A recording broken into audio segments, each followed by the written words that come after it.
Imagine if you have your vision as the car with the right team. Imagine how quick that vision will come into the footsteps. Something that was taking 5 years, 6, 3 months. This morning is all about leadership and influence.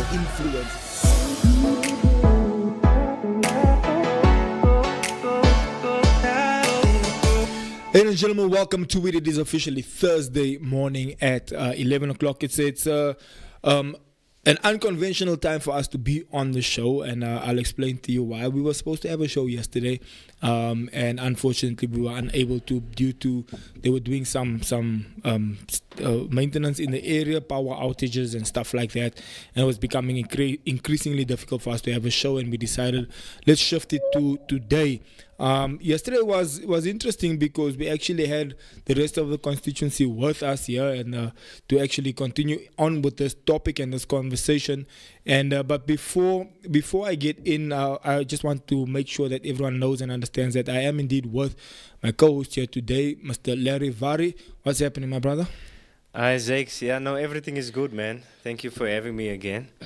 I'm excited to engage the conversation. We are ready. We're ready to talk about what happened this weekend at the National Dialogue and engage that conversation. So for those of you who might not understand, we're going to jump straight into the conversation because I know when you're watching online, you want to see what we're talking about. And on Friday, myself and 3 other gentlemen, including I went along with Larry, Senior and Junior, and of course Kevin, 4 of us.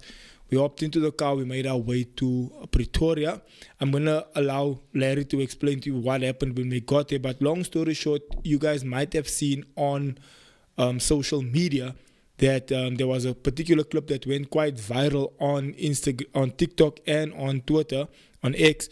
And people were talking about it. It was all over the place. People wanted to know what was going on, even all throughout the weekend. Every time we came into the venue, people were like, what happened yesterday? What was that? What was that all about? Why did you guys go onto stage, this, that, and the other? And so we felt that, usually when we have our shows on a Wednesday, we say, look, when Wednesday comes, there'll be more time to really discuss it and explain exactly how we got to that point. And obviously, so I explained to you what happened yesterday. But today we are here.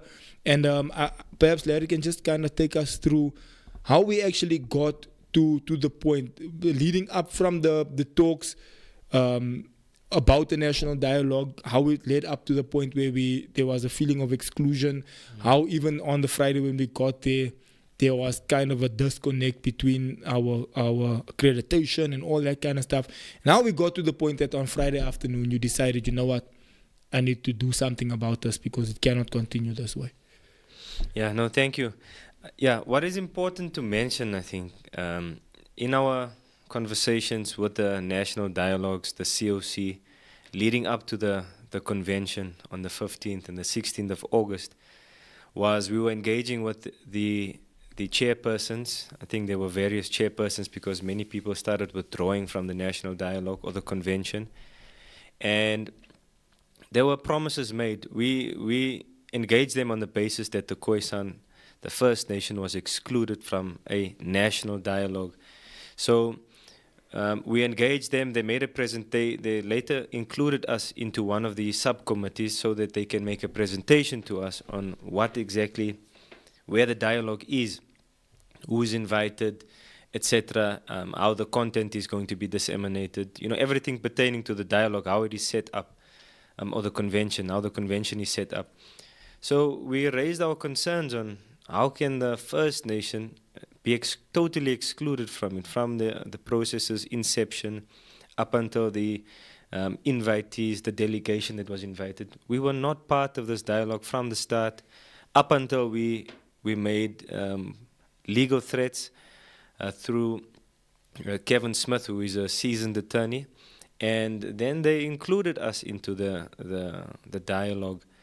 There was many lies that were spread about us in the process leading up to the convention, but we managed to clear the air. The chairperson of the national dialogue, Nkosinathi Biko, the son of Steve Biko, cleared the air and indicated that they indeed some of the other chairpersons from the other foundations, including the F.W. de Klerk Foundation, lied about the First Nation, lied about us. So all of that was clear. They managed then to accredit us or give us 2 representatives. And in the conversations we had preceding that invitation, we had a discussion about 35 delegates. We were in a negotiation phase with the dialogue, and then ultimately, on the last minute, they gave us 5 spots. They afforded us 5 delegates to the convention. And anyway, so on the eve of in fact, not even the eve, the morning of the convention, they withdrew that. I think I got an email 2:00 in the morning. Then the National Dialogue withdrew that, and they couldn't do so many different things. And we decided, myself, yourself, Kevin Smith, Senior, also decided, no, let's get into a car, let's go. This is how we've been excluded for time immemorial. And the exclusion that we see at the National Dialogue is but an example of the exclusion we experience on a daily basis everywhere we go. So we had to decide, and we knew that they might be prepared to deal with us at this, but we cannot have fear. We have to have faith in whatever it is that we do. And we got in the car and we went and communicated with the various people. And when we got there, I spoke to I think the secretariat. She's the secretariat of the dialogue. And they started making arrangements because they knew we are there. They must now deal with us because we're there. And to cut a long story short, we ended up going to day 1 of the convention. It was already late. I think the dialogue had already started for about an hour or so. And then the moment came, we saw that this dialogue is going to speak, the president's going to speak, and then the dialogue's going to be underway. And we got into our seats, and we decided, in fact, I got into my seat and I decided there. So before you go into exactly that point, because I want to hear what your thought process was before you made that decision. So firstly, when we got there, as you say, things have already started. It was already, doors were closed. They wanted to push us into the overflow room. And we decided, no, hold on. This can't be the case. We have to go in where everything is happening. We decided to push past whichever ushers and whatever else we pushed past. And we're like, all right, let's get in here. We got in there. There was indeed a couple of seats available. We saw some spots open up there. We went there. And then we sat down. But it wasn't more than a couple of seconds. What exactly was going on in your mind where you just decided, you know what, surely we cannot continue in this manner. Something needs to be done. And in that stage of the game, there wasn't much else to be done but the direction you ended up going. Yeah. Look, I got into my seat and I realized it's now or it's never. This national dialogue is a once-in-a-lifetime dialogue where the country puts together such an event for the people to raise the people's issues. So, to be honest, it was my mind was made up when we got there that we cannot be excluded. So when I said there was a bit of fear knowing that obviously the president is there, and when a state president is in a building, then anything can happen. You can be misinterpreted in so many different ways, and there can be so many different repercussions. They can say you had a weapon or something. Anything. They can lie against you. So, but I realized if it's not now, it's never. And I stood up, and I had to even when I was walking to the stage, I realized no, I have to have faith over that fear that I have. But was there an element of like? There was. Okay, let's do this. I must also dispel the notion or the idea that I went on stage to be violent or to disrupt. If you really take time to analyze that clip, I went to engage the very chairperson I've been engaging with. And we had warned them, and in fact warned them, spoke to them, agreed that this dialogue can't proceed without the inclusion of the First Nation. So on that basis, on those promises and engagements that we had that preceded the actual convention, is the reason why I went to the stage. Also understanding how this thing can be misinterpreted, because that was a conversation between them and us, not in public. The public is not aware of that. But I engaged him, and when I was there, I knew that we cannot be silenced. The world is watching. This was a very significant place because the entire country was watching. It was a matter of national interest, this convention. The continent was watching, and the world was watching. So for us, it was very important that our message gets across to the world that there is a people here in this country that are being oppressed. This country is fighting for the Palestinians at the ICJ, but they are doing the very same thing here in South Africa against us. So I realized there, no, as you would see, we didn't leave the stage. We weren't escorted off the stage. I want to just dispel all of these different thoughts or ideas of what actually transpired on the day. We never went to be violent. We are not hooligans. We are not violent people. We went to engage. I was attacked and I responded. I defended myself.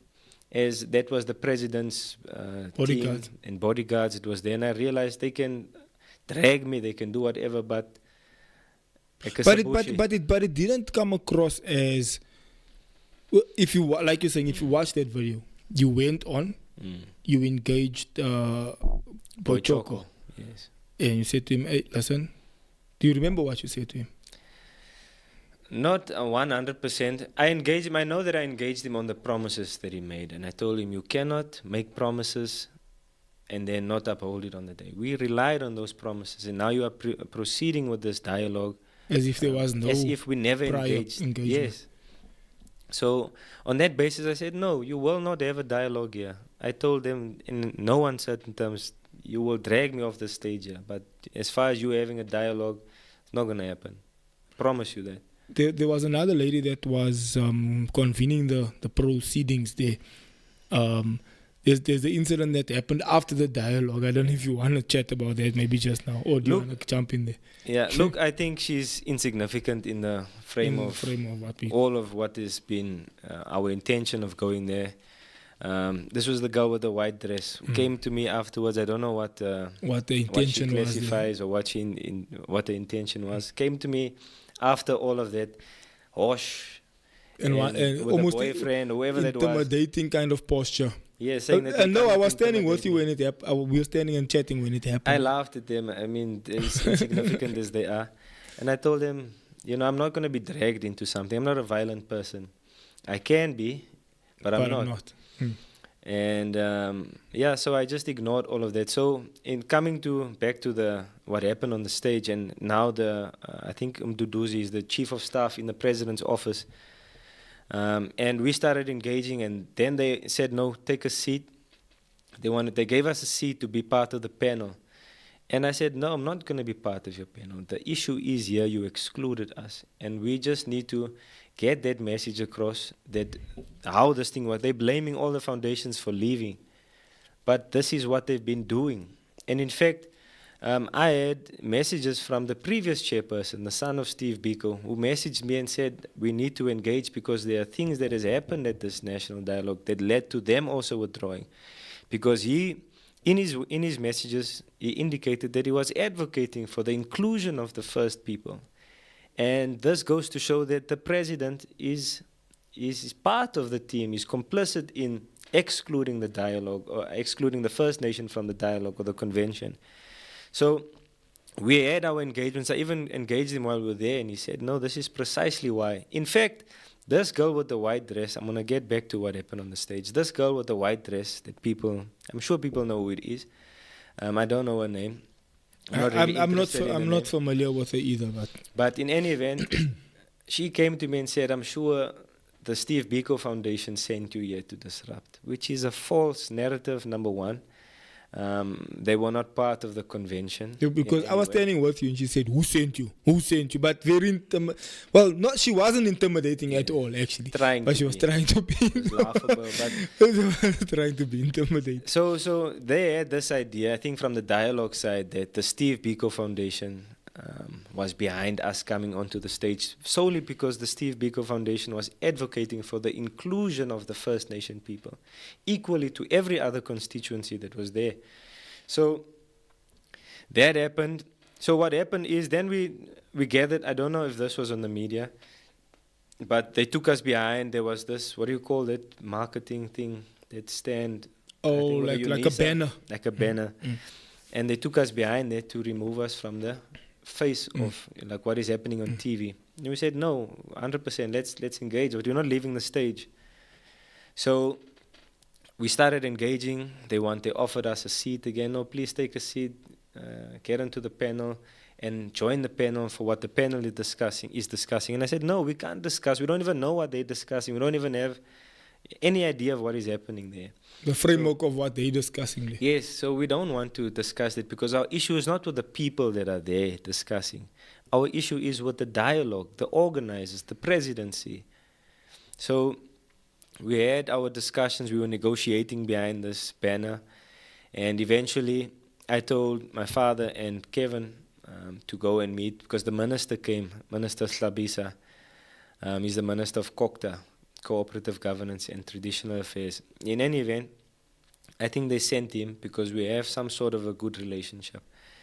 And they sent him to engage with us along with the President's Chief of Staff. And they were engaging for a while on a solution to the problem because it can be volatile.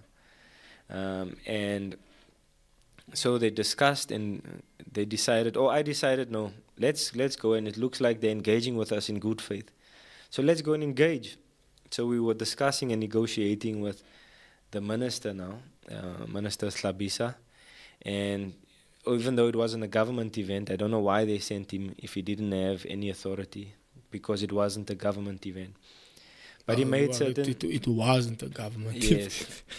So, yeah, he made certain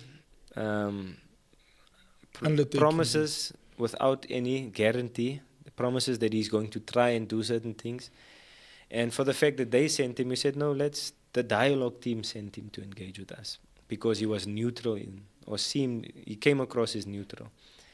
So we engaged, and eventually they then said, no, we will engage. We can address the nation on the issues that led up to this so that everybody's on the same page. Because we're a nation, we're not a sector like the LGBTQs and GBV and economic development or COSATU, whatever it is. We're a nation, and we form part of all of those sectors that they have within our nation. So all of those were broken commitments. After that, it was lunch and then plenary sessions and so forth. So we did get to in some way get our message across in terms of what must be corrected in terms of the First Nation issues in these plenary sessions. And then we engaged, after these were all broken commitments, we then engaged them the next day. I don't know if we're moving on to the next day. Yeah, okay. The 16th. I think it's 15th and then the 16th. So then we engaged on the 16th, and what happened on the 16th, I think you were also with me, and Kevin was with me as well, and we started engaging. I started speaking to the eminent persons, people in the EPG. I started engaging some of the cabinet ministers as well on the broken commitments that they had yesterday. So I made them understand we are serious. And if they want to see what they call us, that side of us to come out, then they must provoke us. And I'm not going to get into the detail of what the messages were and who was the people that we were engaging, but we were engaging, and they were speaking to the president, and they said, well, we've already raised this with the president, and they refused, and there's nothing more that they can do, and so forth. So then I warned them, I said, if you think you're going to do what you did yesterday, there will be something serious that transpires here today. I'm not going to get into all of that as well.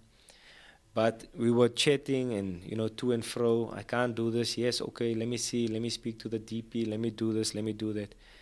And at a certain stage, I told them, listen, julle vat ons vir 'n one hierso. And I'm tired of talking. We're going in circles here.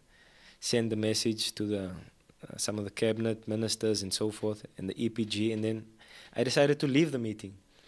And I walked out. And I think when I walked out, they realized they had to remove the acting president at the time because they knew something. They don't know what is going to happen, but something's going to happen. And in that instance, the deputy president, when we left, automatically, this guy was somewhere removed, escorted out. And then they called us for a meeting. And then we engaged. And yeah, that's how we led up to the meeting with the president. But I think we were still engaging for a while with some of the EPG, and people were trying to prevent something from happening at the dialogue. And then, yeah, we were negotiating for some time, I think, before we had the meeting. I didn't know that the president was removed. At that stage, I was outside of the room where everything was happening. So, yeah, from there, we had people from the president's office that came and said, no, listen, the president wants to engage you, and let's deal with the issue. Let's find a solution to the problem. Let's choose peace over violence. And then we went, myself, Kevin, and Larry Senior. We went and we engaged with the acting president at the time. And then we tabled our issues and our concerns and I made it clear to him also, I don't care about your titles. I don't care if you're the president and I'm not arrogant when I say that. It's because if you can't do anything about our problems, then your title means nothing to me. If it means that we have to do what we did, our people did to the apartheid government, then we're going to do it. In fact, one of the words that was mentioned by my father in the engagement with the acting president was what Mandela said. Mandela said, if this government does to you what the apartheid government did to us, then do to them what we did to the apartheid government. And we made it clear to him in unequivocal terms that if we don't get a solution from this meeting, there won't be a dialogue. You can rest assured. So it was a very intense meeting, to and fro, because the host was there, which was the vice chancellor of the university. The eminent persons group was there, some people from the EPG, the dialogues team, the president's staff. It was a full meeting. And I think maybe they thought this was going to be a 15-minute meeting. Maybe they thought we are barred to engage a president. And we told them, no. You're not going to get out of this one. If there can't be a solution here, there won't be a dialogue. And I think they were caught with their pants down because they didn't know how many we were, what we organized, how we orchestrated, how we got into the stage, why do we have the courage to get into the stage, and so forth. So we had a lot of discussions, we raised our issues, and one of the things that they said is, we understand, and I'm the president now of the country, and I'm giving you presidential undertakings. We will not reduce these problems. This is now the end of the meeting. We will not reduce these things, these issues that you are raising, to something that will be discussed at the dialogue.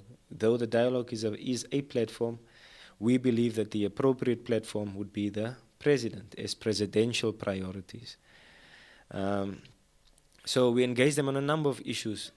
And then we also spoke about the dialogue process, because if we are talking about the national dialogue, then we must be part of the national dialogue. We must be included in that process. So there was undertakings, there was a media statement that was dropped in relation to that. We were also supposed to engage the media on the day, but I think it was a very chaotic weekend, to be honest. And yeah, that's if I can put it in short to you, that is from the incident up until the meeting with the president. It was a very extensive meeting. It was an hour and a half. So I'm just giving you the commitments that the president has put forward. Yes, the undertakings he put forward. So my question would then be, if you look at the plight, what exactly would you say you're fighting for? Look, our people have been sidelined for 450 years. 450 years, we never had a voice. And they've even made it criminal to be who we are, who we truly are. And and I think for what has happened this past weekend, we cannot be silent anymore, because our silence is what cost us everything. It has delayed everything. It's for the mere fact that we are silent. And the time has come. We realize now, and I think we are at a place, we are at a watershed moment as a nation, as the first nation, to either take a stand or to continue living in abject poverty. The president was asking, he doesn't understand why people are in abject poverty. I don't understand if we have a stupid president or what. But you got dragged for that. A lot of people were saying, how can you ask us why some people are rich and some people are poor when you guys are the ones with all the corruption and taking all the money, and finally there's money was found under your couch. Yes. And so what are you talking about? Why? So in terms of what it is that we want, that is a very critical thing. I think the first point is we need to take a stand. That was an opportunity to ignite the passion from other people, to ignite the cause, the reality that we are facing as a First Nation people, the exclusion that we face, and to highlight it on a national stage and say, it cannot be. It cannot be that we take a back seat and accept everything, all the crumbs that is put on the table. So that's I think that's the first point, fundamental point, is our exclusion. Then it would also be the fact we have cases in the Constitutional Court regarding our recognition. We have legal processes that are unfolding, to which the President and Parliament are respondents to. And these are the recognition of our rightful place in the country. We are not, and I think I also want to clear the air with how people perceive this First Nation thing, because a lot of people do not understand it. They speak from a place of not understanding. I was actually going to ask you exactly that, to clarify that. Yeah, we are not here to chase people off. When we say this land is ours, we mean it in terms of ownership. There are residents on our land that we are not putting off and chasing away. In no way is that we ever communicated that. But it's ours. It cannot become everybody's just because of a passage of time that has passed. It still remains ours. This asset belongs to the First Nation. And what we want is to be part of the devolution of power. We want to share power, not as a political entity. We'll always be the minority, always. As the First Nation of it happens everywhere in the world where there's a First Nation. Maybe not everywhere, but it happens in so many different places where white people are still in control, so-called white people are still in control of those countries from a political point of view. And yet they have inclusion as First Nations peoples in Australia, in Canada, in America. In America they have that.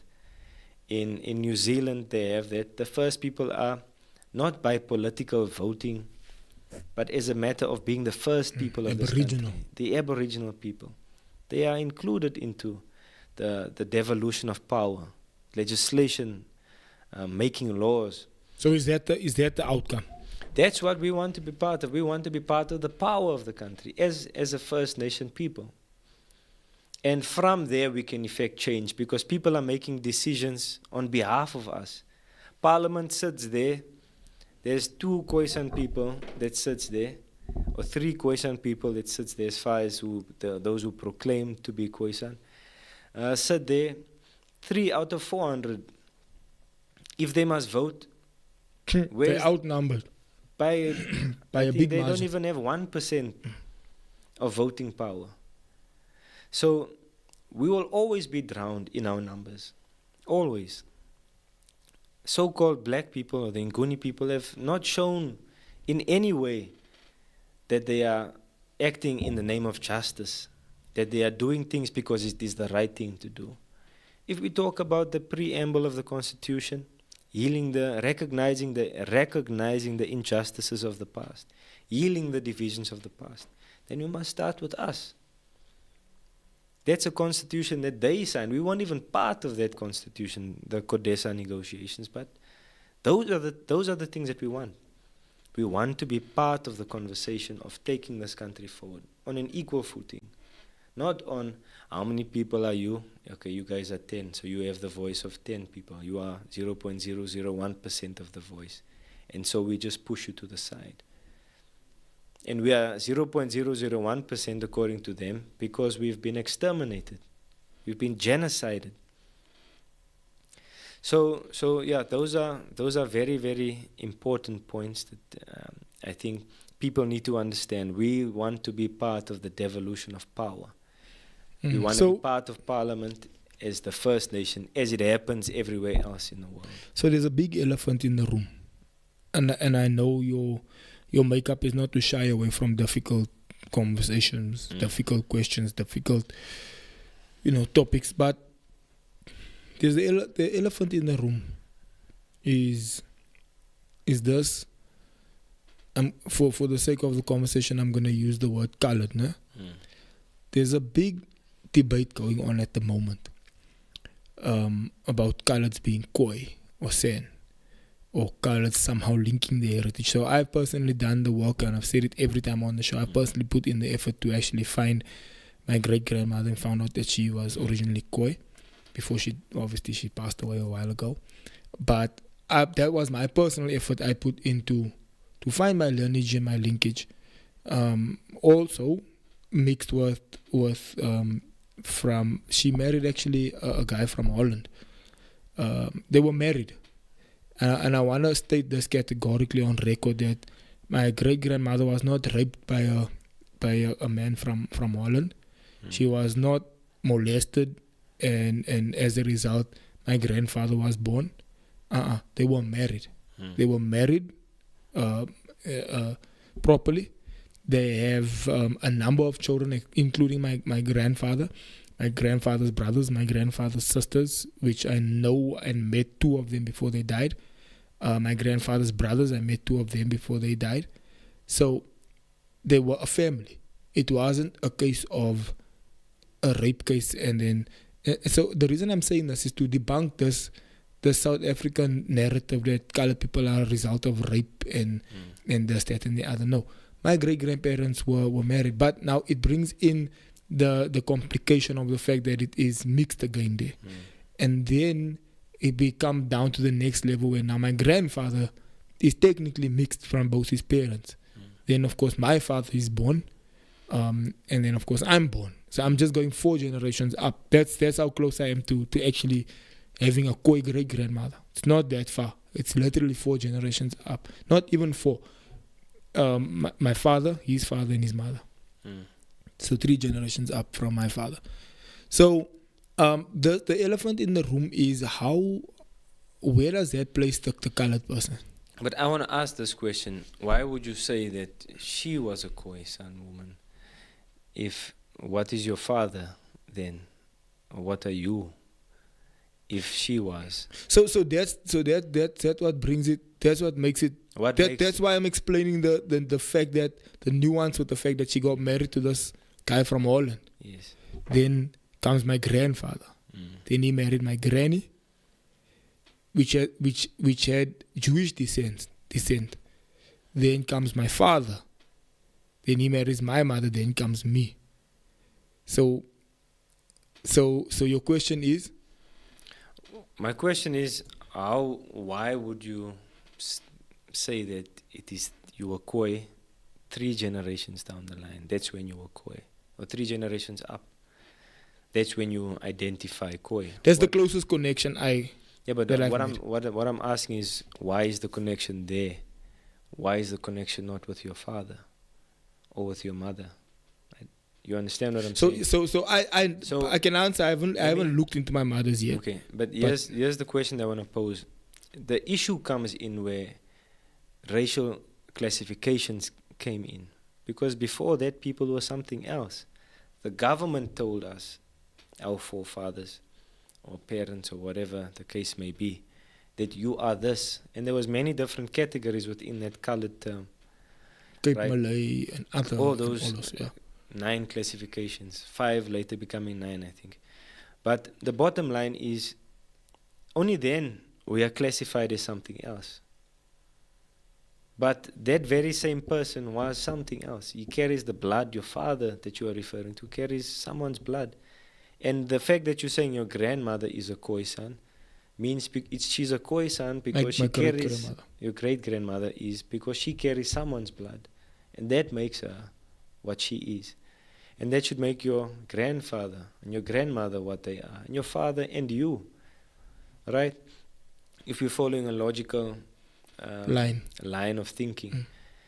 So we never functioned with, I'm talking about the Aboriginal people, we've never functioned with paper law, and there was technology that was brought to South Africa. And now they want to set aside what was facts back then because it was not written on paper the way they write it on paper. So we know who we are, first and foremost. When we are not trying to tell people who they are, make an effort to go and find out who you are. I can't tell someone who's mixed between an Nguni tribe and a German that he's a Khoisan or he's a colored or whatever. That person has the right to tell us who he is. Because he knows his mother was this and his father was that. So it also goes to show, first of all, a very important point is everybody is mixed. There's no pure, it's as to say that colored is a mixed race and there's two pure races. Black is pure and white is pure and we are not pure. I'm just making the example of how these other people perceive us. So everybody's mixed first and foremost. Everybody's mixed.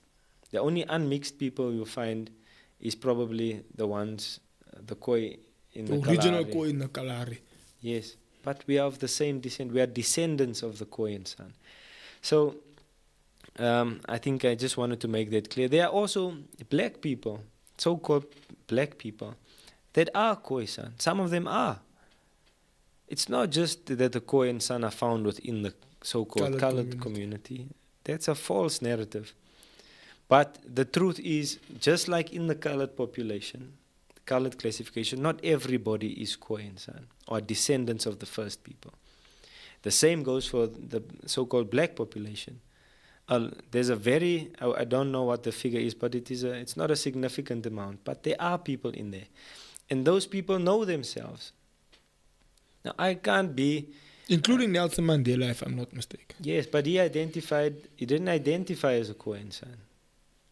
But his mother was, or his father, one of the two. But he didn't identify as one. People want to tell us now that he is. And I can't tell Nelson Mandela, you are this or you aren't that. He must tell me, listen, I'm not. I'm just not that. I didn't practice that culture. I don't know it. I have no interest in wanting to be that. It's up to him. And so it goes for everybody.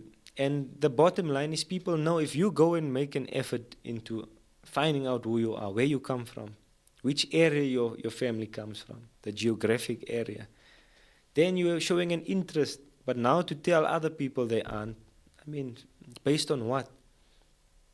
Based on what? So the bottom line is there's Khoisan in the black community, so-called black community. Then there's Khoisan in the so-called white, even the white community. There's a story, I don't know if we've mentioned it and I think people should go and watch the movie. Two white people, so-called white people, trying to move away from race, but I understand people still use that. So for ease of reference, we use the terms black and white and colored and so forth. Two white people had a baby. Yeah, there's a movie that was written on it. It's called Skin. Two white people had a baby. They did DNA tests because the baby was dark. It was a Khoisan baby that came from this white couple. And nobody could understand. The apartheid government rejected that this person is part of the white community. Coming from two white parents who are part of the white community. And the baby then, after DNA tests, that baby was indeed the child of these two, the white couple. And then because of the hair and complexion and so forth, they had to remove the child and put her in Rege Park. She ended up in Rege Park. And I think she's still alive. The child, this person we are referring to, is still alive. She got married to a black man, so-called black man at a later stage. But the story is that even in the white community, the Afrikaner community, they also carry some of them, not all of them, also carry the Khoisan blood. They are descendants of the Khoisan. So I'm saying this so that people begin to understand, and we want our people, everybody. We can't color defy, or whatever term you want to use, the Khoisan. The Khoisan is not a colored. There is nothing like a colored. A colored is an identity that was imposed. Black was an identity that was imposed for the purposes of entrenching white supremacy. So even white, because if you look at, some people are from Holland, some people are from, British descent, some people are from, all over, Scottish. Like the story Trevor Noah tells when he says his father was Swiss. But because of the sake of classification, it's like, okay, right, all of your light skin, you're all white. All of you that are dark, you're all black. I mean, even if you look at the way they did the test, they did pencil test, they did just visual test. You have this color eyes, you go in that side. It's like there's no real basis or even science to the test that they just did it. I mean, there was a thing called pencil test. Can you understand how stupid that is? Can you comprehend in your mind how ignorant that is? It's incredibly ignorant. On that point even, and you can just finish with what you're saying, but on that point, there was brothers, I think there were twins even, we can just fact check it, twins, that were categorized, same mother, same father, twins. Characterized in different settings. They were called two different because the one had straight hair and the other one didn't have straight hair.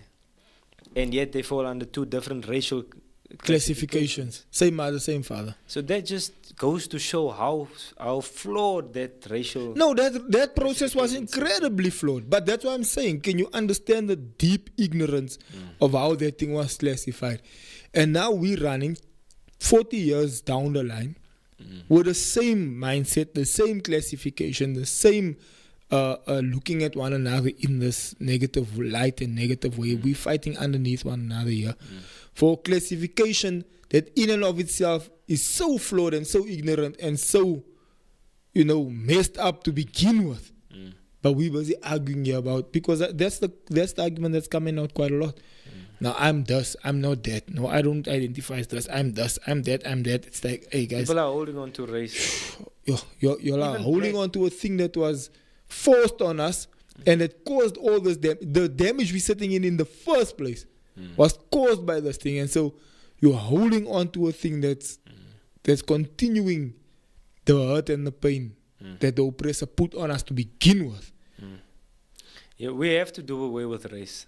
I think that should be the first building block in rebuilding. So what you're saying, race, replace it with culture or replace it with ethnicity? Ethnicity speaks to your history. Your heritage. It speaks to your heritage. It speaks to who you are. What are you wearing this heritage day? My regalia, Khoisan regalia. So that's definitely what I'm going to wear. Do you know where to find it? You can go and get it in the Northern Cape. Isn't there stores around somewhere? Yeah? I don't know. So I'm most probably also going to have to wear mine. Yeah, I don't know if there's stores here in Johannesburg. But that's what I'm going to wear. That's who I am. I know who I am. At which point did you get your closest link outside of your parents, your grandparents? Well, like I said, my father knows who he is. My mother also knows who she is. They know how they were mixed also.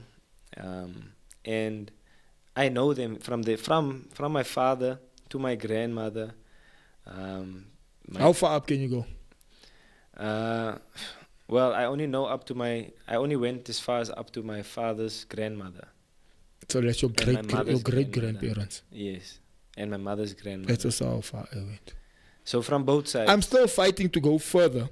Yeah. That's actually one of the things, and the reason why I feel like that's important, and I know we kind of stuck on this point for a while, but I feel it's an important point because, as a child, when you grow up and there's heritage there at school, and your Zulu friends come with their regalia, and your white friends come with their outfits and their setup and the thing that they've got going, and then you, as a brown person, you kind of standing there like, hey, what must I wear now?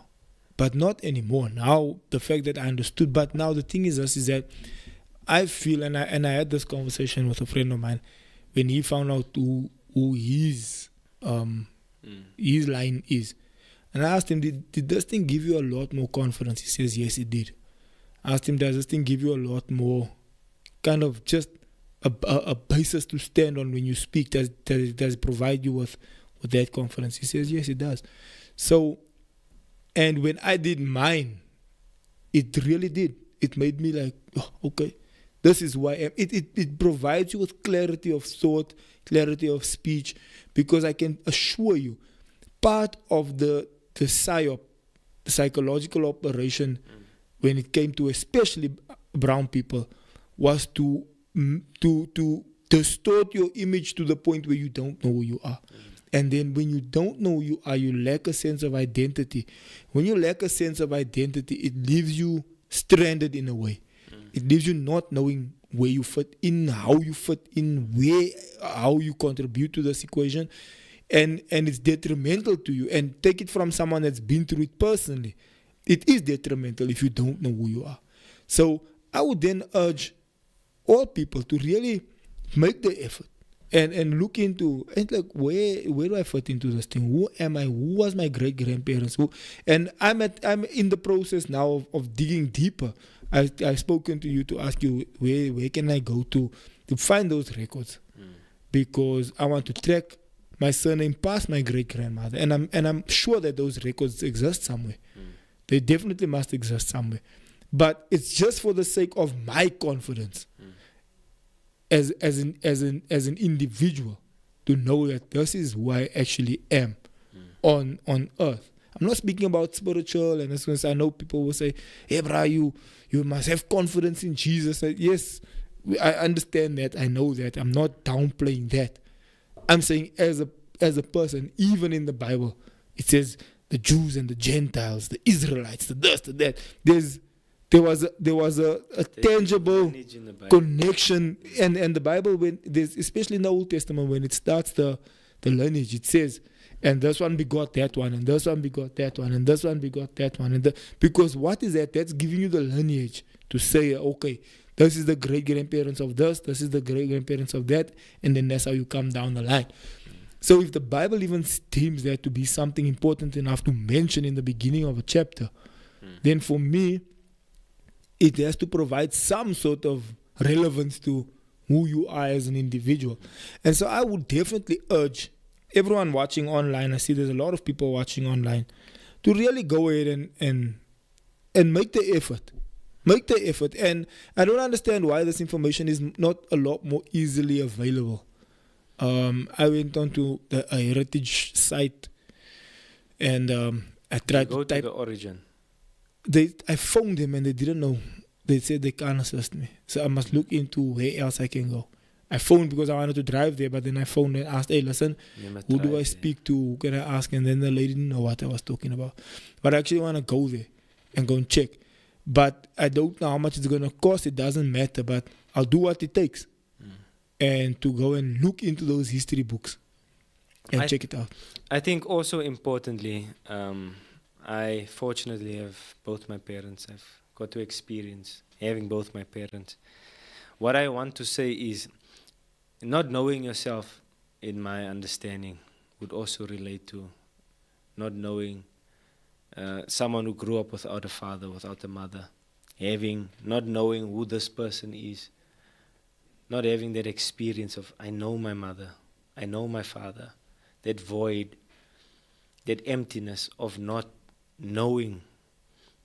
And I think, I believe to a certain degree, not knowing where you come from has the same void. And sometimes you get used to living with something, but doesn't mean that pain is absent.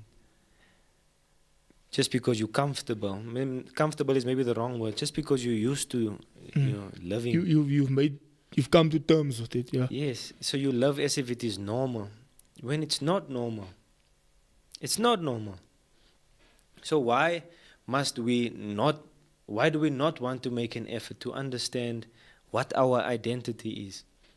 And if you're a Zulu, if you're a colored person, classified as a colored, and you have Zulu history, then embrace the Zulu history that you have. If it is that you have Sotho history, embrace that. If it is that you want to embrace the other side of you, whatever your father or your mother is, your grandfather, your grandmother, it is your choice, but embrace it. Don't shy away from who you are. That's your makeup. That's how you are made up of, what you are made up of. So if you are of the First Nation, if you're a Khoi, if you're a Nama, whatever it is that you are, a Damara, a Korana, be that. Be that. Embrace that. Oh, Griek was mixed, no? Griek was mixed. Mixed between different tribes within the Khoisan.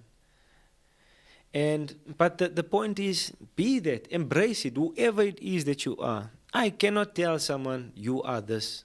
Go find out who you are. And when you do, embrace that. Because you can't, as jy 'n lang neus het, of 'n dik kop het, of whatever, I cannot walk around, my kop is dik, ek like my kopie, wanneer ek 'n dik kop. Of, you know what I'm saying? As jou dik kop. You can't change it. Can you see any of the comments there? No, sir. You can't change it.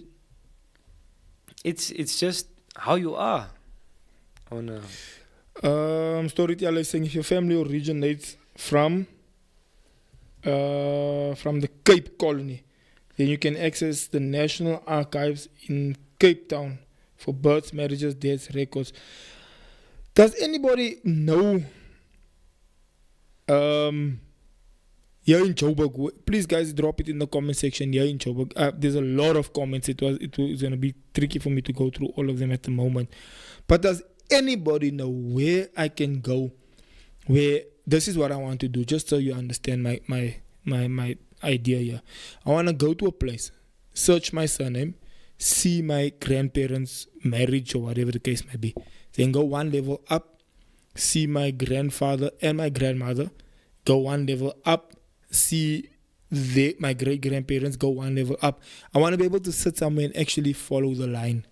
If anybody knows where I can go, for example, like what the storyteller is saying here, the national records, the archives, the national archives, is there anywhere in Joburg where we can go and find this information? You were saying the other day there's a place called the Origin Center at the University of Wits. So maybe me and you must go there together, bro.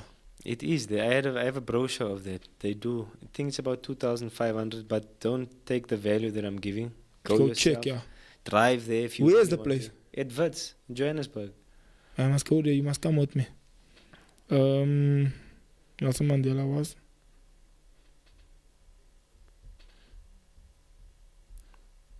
So yeah, we can definitely go, and we can encourage. I'm encouraging people, find out who you are. Stop clinging to something that was meant to destroy you. Because if you can be whole, why be half? Exactly. Nah, but my brother, I think thank you for the conversation. I'm not sure if you wanted to still touch on something else before we close.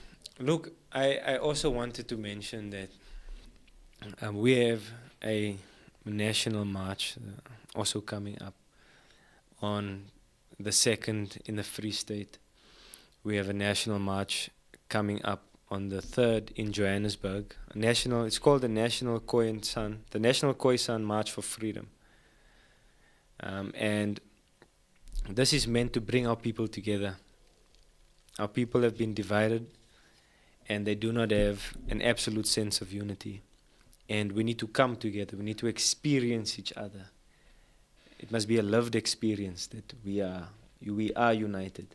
There is strength in unity. It's not just a cliche, something that someone says. When you are a collective, when you come together as one, you become unstoppable.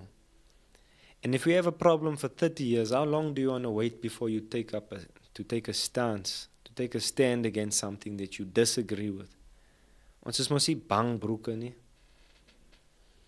That's not our nature. I showed the country on Saturday. Ons baisa nie. Ons is nie bang nie. And we have to take a stand. If you want to see change, then you must be the change that you want to see. Be the difference in order to make the difference. And that's how we need to live. So coming back to the president's issues, we're still going to meet with the president and the interministerial task team with the deputy president and so forth. And we are going to engage on these issues, and we're going to be public about it. I think from the open chats scenario, we've published Been everything, very made it public. I think one of the differences now is that the fact that we're public about even that meeting that you and Kevin and Senior went into. You came out and you made it public. You were on ENCA 2 days ago, 3 days ago, and you made it public. I think the difference between how things used to be and how things are now is that we're gonna put it out in the open. We're not gonna go have a private meeting A lot of somewhere other people there are doing it like that. and quiet, and then nothing ever comes of it. You were very bold to say, hey, we had this meeting. This was the outcomes of the meeting. This was the undertakings that were proposed. And we're looking to see how far we can go. And also the reason why it is public is that's not for me. Sorry, it's not for my benefit. It's for everybody's benefit. So it is everybody's responsibility to take up your cross and make sure that you hold the president accountable to the promises that he made. He made it to a nation. And the reason why we put it out, we are not secretive and have secret meetings and whatever the case is. People know about what we do. And they are part of the process. So we try and make them as part of the process as they want to be. So I just want to ask Donna here on the comments. Please can you drop the website in the comment section there? I'm going to probably have to take a flight down to Cape Town and go find it. Do you think it will be available on the website, or is it a matter of having to actually go there and looking in it physically? And also, if you're familiar with, do you know if there's a price attached to it? I'm going to encourage a lot more people to do this. And a lot of people are now doing the DNA testing, the thing where you send and then you get back your results. That's good, but I really want to know. I want to see my great-grandfather's name there. My auntie actually sent me a picture of my great-grandfather's ID. She found his ID. And I want to see his name there. And then I want to see who his father was. I actually went as far as asking where the tombstones are. It turns out that it's you can't see it anymore. I mean, that's probably 100 years ago now. It's a while ago. So, yeah, there's that. In fact, it's less than 100 years actually. My grandfather died in 2010. His father would have died probably a couple of years before that. Maybe 40 years before that. That's my not grandfather would have been 100 now, I think. My grandfather, I think, would have also. In 2010, he died and he was 83. So you should have been up there by the hundreds now.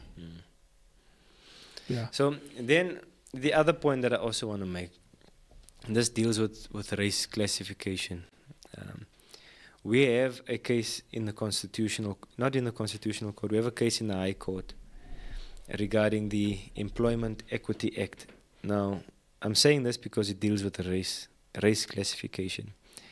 A lot of people would have seen it. The Democratic Alliance, the DA took the state or the minister to court. It was a very public on the news story, and we've now applied to intervene. In fact, it was a historical event because there was never a time when a case was closed, reserved for judgment, and someone came in and intervened in that matter.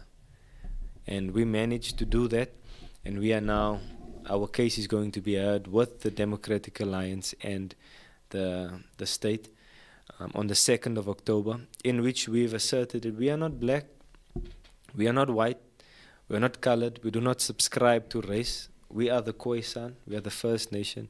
And when you do deals and when you put classifications out, we classify ourselves by our ethnicity. And we are Khoisan. Not race. We are not race. So that is what we are fighting for, the inclusion. So people can identify however they want. But that's how it was before they brought in the race issue, no? Yes, but people can identify however they want to. We are not going to identify as race. And that's what our case is in court, so that we can have our 20% or whatever the percentage is when it comes to the demographics of corporates, of government, and everywhere, with tenders, whatever it is. We'll be part of that. not as colored people or as black people or whatever, as the First Nation. I want to ask Danny here in the comments, those skins, where can we get those skins? I'm interested in going down that to get skins for myself, my family, my kids also. Danny's saying that she has to get the skins to you. Yeah, no, by all means, you can send it to me. You can deliver it to me. You can send it to me. You have my number. Danny, please can I also have some skins? You'll just tell me how much it's going to be. But it's probably cut in the original, the way it should be cut. Ladies and gentlemen, thank you for the comment section is really, really buzzing. Let the conversation continue. As you can hear, it's not a fight against other races or against whatever. It's just a fight for dignity. It's a fight for respect. It's a fight for Justice. inclusion and justice. It's a fight for recognition. It's not a fight against someone. It's a fight for. It's a fight for. So please, I know these issues can oftentimes become very controversial and very, it can spark a lot of, arguments and some robust conversation. But it's more so, like I said, it's not a fight against anyone. It's a fight for our dignity and respect as a people. So family, thank you so much for watching. Closing remarks on your side? My closing remarks would be, join us at the march on the 2nd, 3rd and 4th. Reach out to the Khoisan leaders in your region. Find out what is happening. The nation's eyes is on the Khoisan issue. The continent's eyes is on the Khoisan issue. The world's eyes, insofar it relates to South Africa, is the Khoisan issue. And we have to make sure that it doesn't die out. We must leverage the moment and let this moment be a moment that lasts until we receive our freedom. Because we are not free up until our rights are free, up until our rightful place in South Africa has been cemented. So do away with race. There's no place for race in South Africa. The constitution of this republic says we are a non-racial society. I cannot understand how we are still using race. And the fact that we are using race to redress, for redress purposes, is perpetuating the very same crime that we had in apartheid. And that was a crime against humanity. So this government and everyone who is perpetuating the crime of using race is just as guilty of a crime against humanity. But we will deal with those issues legally. And as far as the national dialogue goes, the Khoisan, a nation was interrupted.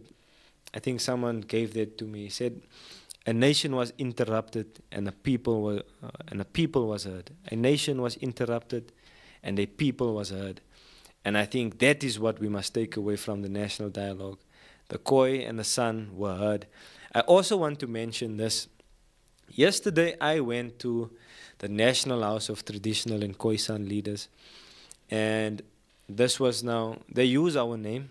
They say National House of Traditional and Khoisan Leaders, and yet there is no Khoisan that is a member of that house.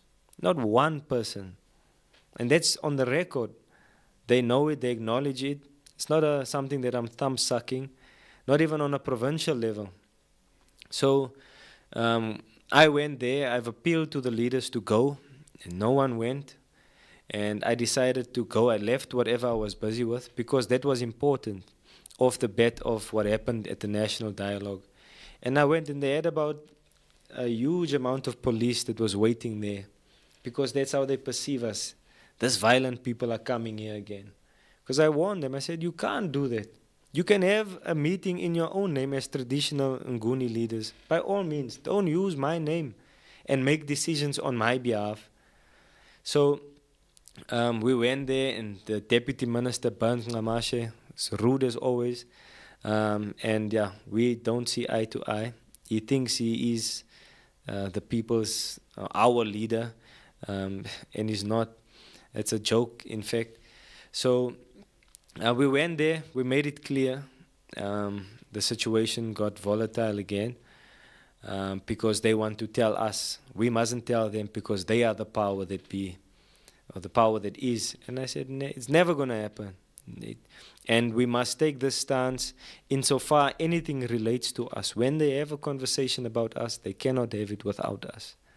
And that must be our stance on any matter. So they tried to even arrest me yesterday. And I told them they must do what they want to do. We are not moved by that. In fact, that will spark more of a revolution from the people. So I told them they must do it if they want to do it. But they must deal with the consequences. So we've never been violent, even at the meeting yesterday. We've never been troublemakers, how people dub us. It's because we're... But even when you went on stage, you didn't go there to fight. But that's the point. But even if you watch that video, you're standing there and talking to the guy. But there's no fight. That's how people interpret it, because they have they are prejudiced towards any person that they refer to as colored. Die colored kom beklein nou hierso. You know, and we will not back down. If we are provoked into something, ons is nie bang mense, and I said it earlier on, but we are also not violent people by nature. So I just wanted to debunk all of that, and I also wanted to put on record, even yesterday, the National House of the chairperson of that house, the National House of Traditional and Khoisan Leaders, disrespected the Khoisan. How can he be presiding over the Khoisan, that name? So we're going to deal with them from a legal perspective. We will definitely make sure that this idea that people have, that they can run us over, ons sal sien. Clay, don't you just want to drop the Insights website, email address there in the comment section, please, my brother? People are asking how they can connect with us. And then please give us your contact detail there, or whichever way you would like us to connect with you. And of course, myself, Larry, and the team. And then we can take it from there, exchange numbers in on an email basis. And then we can definitely take it from there. And then probably stay in touch via WhatsApp or whatever the case might be. But yeah, I'm going to call it. You right? Thank you, sir. Thank you, sir. Thanks for coming through. I guess the revolution continues. 100%. All right. Thank you, ladies and gentlemen. Thank you for tuning in. Thank you for watching. See you on the next one. Love you. Goodbye.